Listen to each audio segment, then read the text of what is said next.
train a woman, you train a whole nation. And this campaign has moved beyond Nigeria. Who is my guest? Well, sit back while I bring her to you right about after now. I don't think in gender boxes at all. I just get on with it. A man that would dare to ask the wife, who do you think you are? That is a real man. Yes. We need to have more women, more multitaskers around Nigeria to get Nigeria working. Definitely.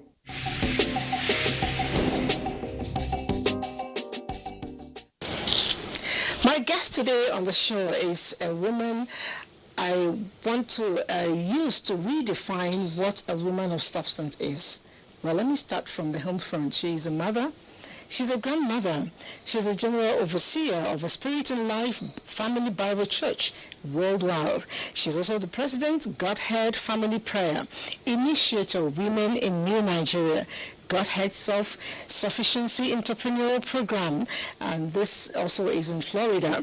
She is the CEO of Tabitha Widows Rehabilitation and Empowerment Program, and recently she just got an award, on top of several awards she's had, and that is the U.S. Congress 2019 Global Women of Excellence. Nice to have you join us, Apostle Eunice Osagiede. Excellent. You got it right. Right. I know you just came in from the U.S. and where you got this award, and you was well positioned for the Women's Day to give importance to what the day should be. How do you feel, receiving that? You are the only Nigerian, only African, the only African, yes, amongst the 20 people. And as a matter of fact, I was told there were 150, yes, and only 20 selected. Yes, and you happen to be one of them. How does that feel? Well, I mean, it's such an awesome thing to just, glorify the name of the Lord for what the Lord has done. And my coordinator in Chicago, the location where the award was going to be issued from Washington, D.C., she called me and she said, the bio you sent to me for your books which you publish, a congressman came to my home and picked it. I said, who is this person? That was just it. And the next thing, I began to get a phone call from some of the Congress people. Honestly, it was so great, very humbling. I felt good for my country. I felt proud as an African, Nigerian African. That's what I called myself. I kept stressing that because I made them realize that there's another pilot. She's a female pilot, the youngest pilot ever, but she has some Ghanaian blood in her. But she's Ghanaian, she's Indian, and she's French. And I was saying to her, well, you are not a pure African. I'm the pure African. At that time, they begin to envy you. I tell you, really envy, it was great. So they're wonderful, and I felt proud of my country. I felt, really grateful to God. Well, one thing I take out from your story is the fact that you did not just say, I was happy. You said you were humbled by it. Oh, yeah. It's a big one for me. You did not say I was proud of my achievements, but you said I was proud of my country, my nation. Oh, yes. It's something that I think I should stress on, because people should always understand that if you have humility in you, you're better placed in places. And if you carry your nation along, the nation will elevate you. For me, that was the greatest, because I know as a global traveler, as an evangelist who travels over the world, I know the way sometimes you get to immigration, we talk about Nigeria, but I felt that it's not for the congressmen to be about Africa. No. Nigerian African. I'm a Nigerian. It's about time we rewrite our history. We should write our history, because there are a lot of good people around doing good things. Great. Now, talking about good things, which actually projected you, I'm particularly concerned. A lot of pastors who preach prosperity, all that, but you preach empowerment, especially for women and youth. Why did you choose that? Well, I know that, the place of the woman in family, society, nation at large is very key. For me, I had an experience in my life. I had a father who believed in girl child education. My father had, my mother has 10 of us, 9 ladies and 1 man. And my dad had a lot of backlash from his family over the years. That you don't train these girls because they're going to get married. Like their seriously? names will change. Well, typical way the African man would think in those days. They're going to get married and that's going to be. But my father was different. He used to be a police commissioner.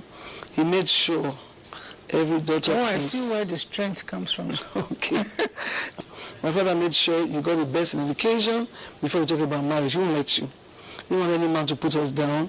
And so that brought my life a lot, that strength. And then marrying a husband who was also very much in the business of pushing the wife ahead. My husband was wonderful in that area. We go to a program and then knowing that we have gender, chauvinistic challenge even in the kingdom work. Not everybody accepts women to preach or to teach. He would go to a program and we're going to teach together. My husband would pick him up the phone and say something like, there's this man of God here, it's so wonderful. This man of God is going to talk to you today and just bless your life. Put your hands together for Mrs. Me. Everybody would say, what's that? I tell you. Mrs. Me? Yes. I'm hearing that for the first time. Okay. My husband just described me as Mrs. Me. Great. So I picked up and for me, that was something, and I began to look at the area of the gender of the woman, and my heart was stirred. Coming to Abuja 14 years ago, I think my dream was really birthed. I had a burden for women. In my widows program, I saw so many indigenous and vulnerable widows in this part of the country. So I went through the area councils and pulled them out. Some were HIV, challenged. Some were under this insurgency, and them and it's so serious. And I decided to do grassroots because that's where the challenge really is. And I thank God, my heart was just passionate, knowing that when you step the woman up, the family is taken over.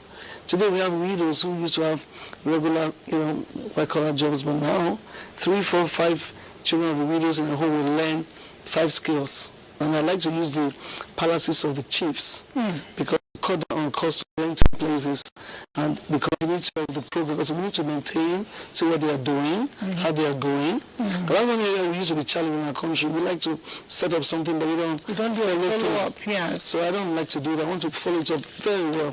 So we meet monthly in the palaces, and 500, 600, 1,000 will gather. Is that what gave birth to your WIN program, that Women in the New Nigeria? Yes. Okay. So that's what it is, because it's interfaith. It's non-church, it's non-online, non-political, it's just non-profit. And so it's just about empowering the women grassroots. So we start with the empowerment of the change of mindset. Your mind must change. That's the empowerment. Very important. So if your mindset has not changed, you can't empower anybody. But when you kill somebody spiritually, it's difficult to actually, yes. So my empowerment program is 3 in 1. Start off with your mind change. And when the mind changes, it's like, okay, I can do something.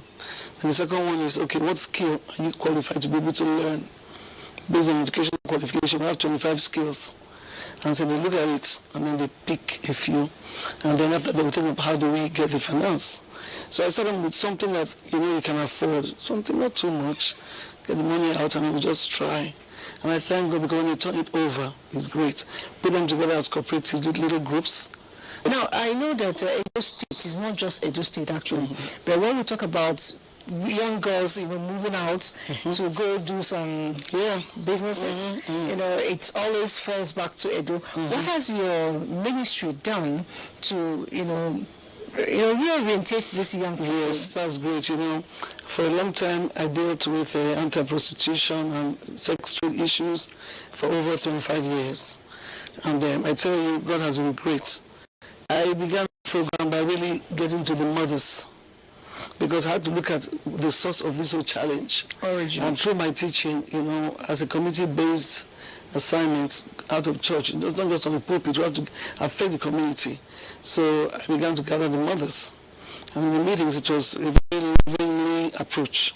I have to gather them a lot and make them realize that this is bad, this is evil. Show them the scriptures, this is not right. You can't be proud like build a house with your child's blood. I mean, what are you doing? Pretty girl, why you do that to her? And I thank God for the response, because we came out with a campaign, no more prostitution in Edo State. Very powerful campaign. We had to go all full length to make sure that even those who are in the business of, they stand to do whatever. And that year, I had an opportunity to go out to Netherlands, and I went to Rome too, and I went to the embassy, Nigerian embassy there. I met the ambassador and we worked together. My other episode memory, I went to, some of the camping areas where our women are staying. I see them on the street around that 10, 11, 12 at night, young beautiful ladies. Why become whatever as a stooge in the hands of these Italian men, for God's sake? And I tell you, God did a lot.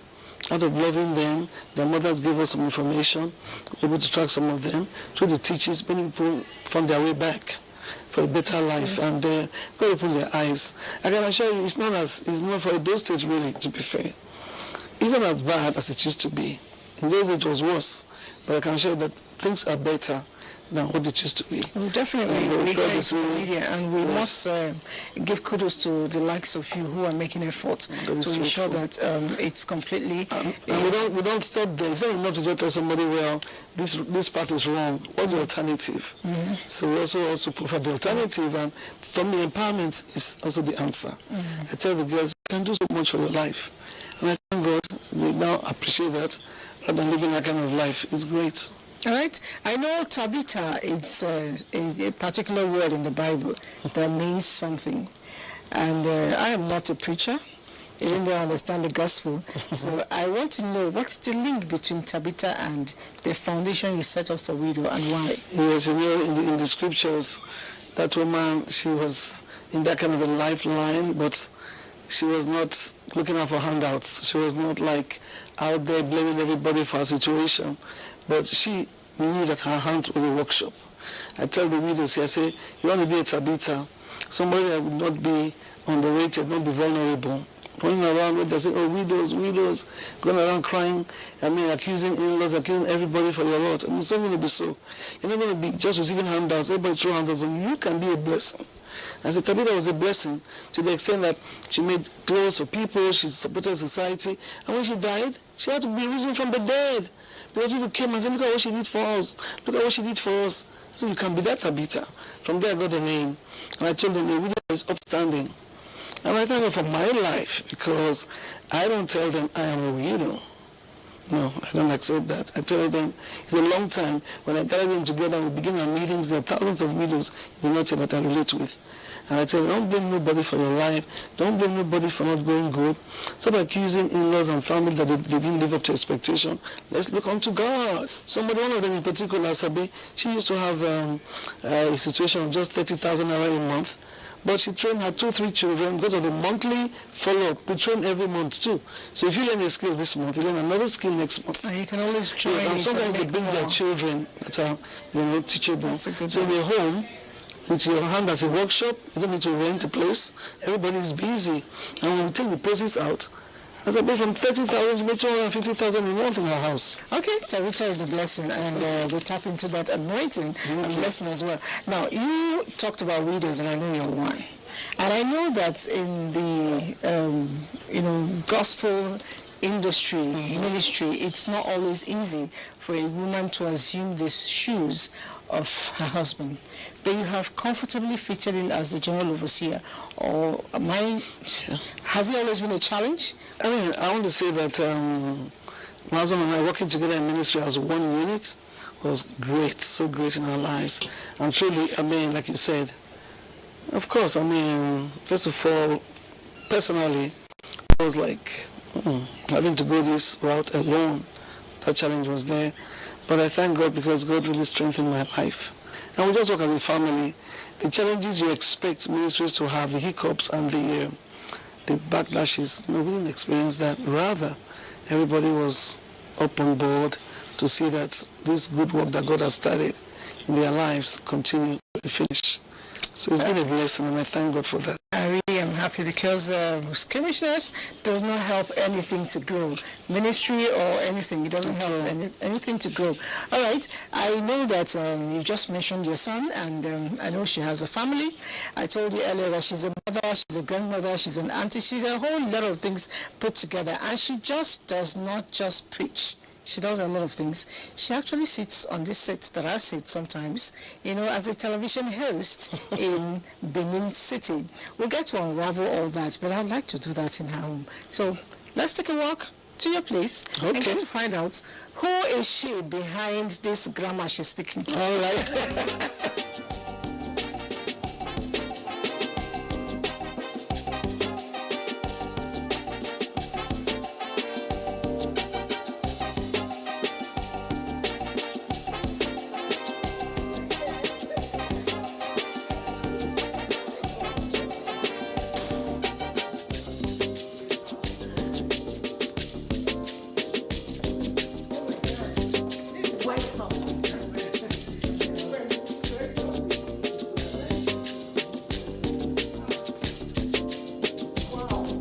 This is my beautiful family that God has given to me. Okay, and This is the bishop right here. okay, that's the bishop. You recognize me there, yes, okay. This is Bishop, first son here. I'm the bishop of the church today. This is first son Gabriel, second son Ruben. Then he has a pretty princess daughter. It's not here. Okay. It's not here. Where's the wife? And that's his beautiful wife, my daughter. Okay. Yes. I noticed you used my daughter. Oh yeah, no, she's not daughter, but she's the first woman of the family. No? In charge of every other person. Okay. They've got my daughter who is in India and knows that this is her big sister. So that's the order. This is my second son. Okay. This is his wife. This is his daughter. And this is my third child, my first and only daughter.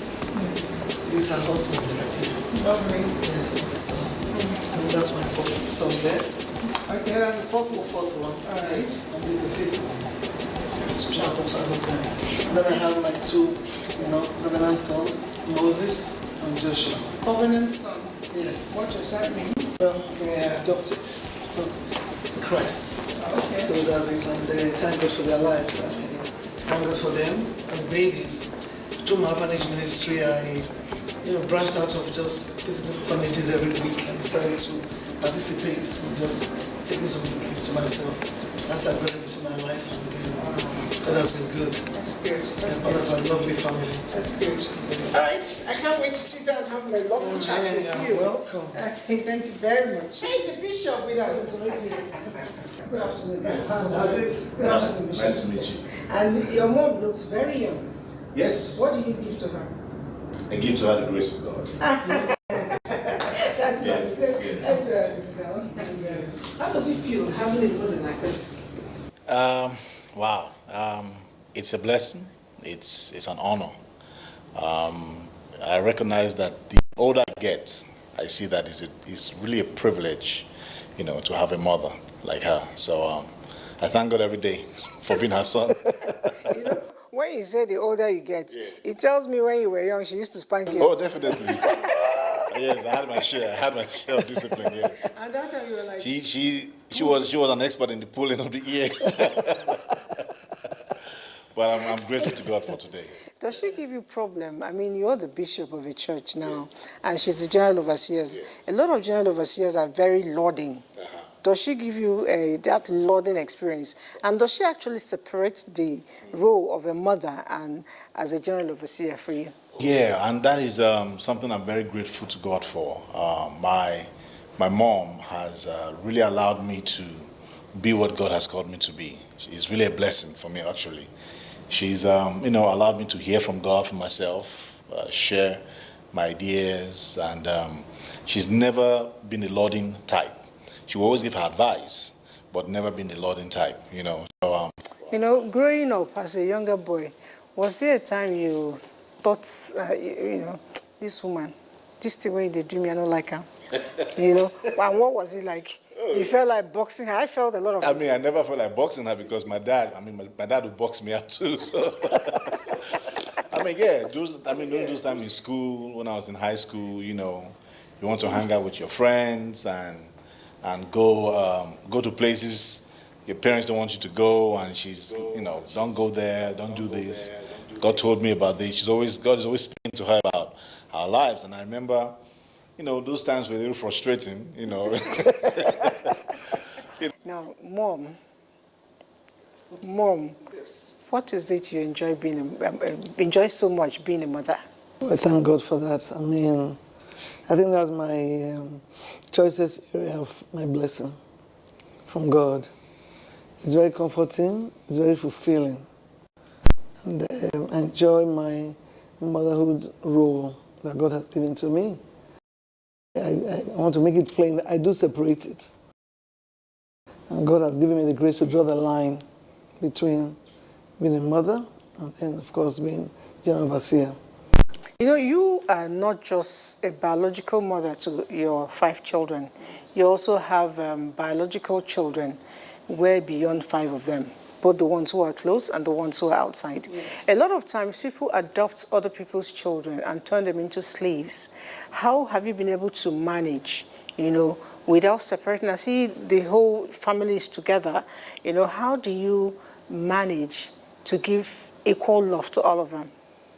Well, you know, God is great. I thank God because I believe that God really truly passioned my heart for that. And by God's grace, I believe that from time I loved compassion.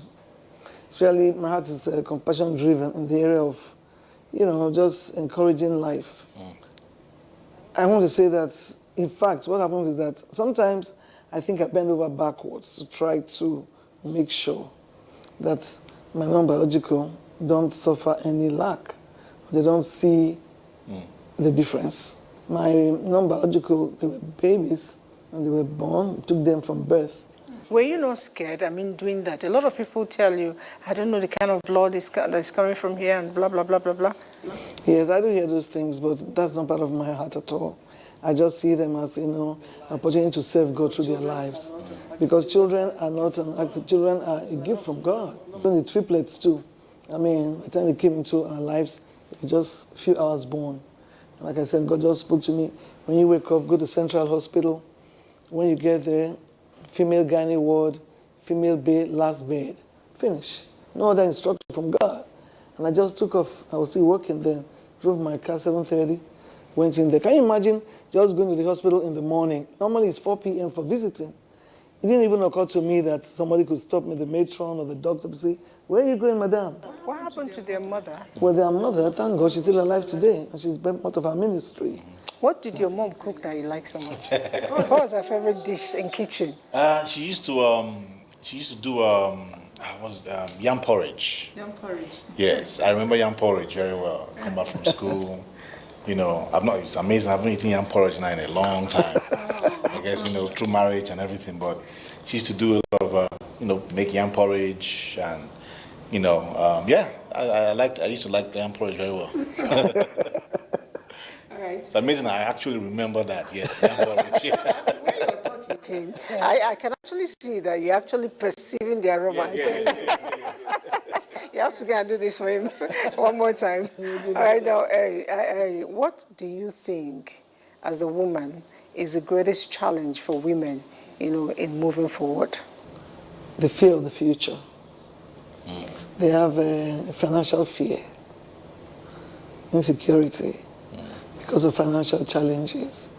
And that is why, as much as possible, the whole mindset of empowerment, telling them that you can make it, renew your mind. That's the first stage of empowerment. I tell them money is the least. Let's start with the fact that you can succeed. You actually moved around. I see you in your German costume. Yes. Were you doing... Every year in our ministry, we have a convention of nations. And every year we celebrate nations where the ministry is existing. So nations come in their look, in your cultural look, what you look like, what you put on. We have a kingdom parade of nations. And so for me, as general overseer, I like to affiliate with nations. So every year I look out for, how to look like any of the nations. So this was my German frock for last year, during the Kingdom Parade of Nations service. All right. So let me ask the bishop finally, before I take leave of you. When you get mommy angry, what do you do to placate? Well, my mom and dad, my mom was actually she was the disciplinarian. Yeah, she had a way of, making her point clear, because she wanted us to grow a certain way. And, really, she used to always call us that we were Levites. So for me, whenever I got her, angry, it was just more of not being around her presence. After a while, it would just die down, Did you hear that? After a while, because, she gets busy with other things, then she just allows it, just go like that, Being older now, I am much wiser. So I've known my mom long enough to know what can get her upset and what can. So I stay away from anything like that. And but generally, she's just someone that hardly gets. It must take a lot for her to get to that point. But don't take it for granted, because I can assure you, she has a police background. Yeah, definitely. And if you look for trouble, it's part of the fact that you're the big boy and the bishop. Yes. She'll put you here and pan, Oh, yeah, I've had my share. Yes, I've had my share. Of it. All right. I'd like to say see you again some other time, but I don't know. I'll come to Benin and see you. But for you, bye.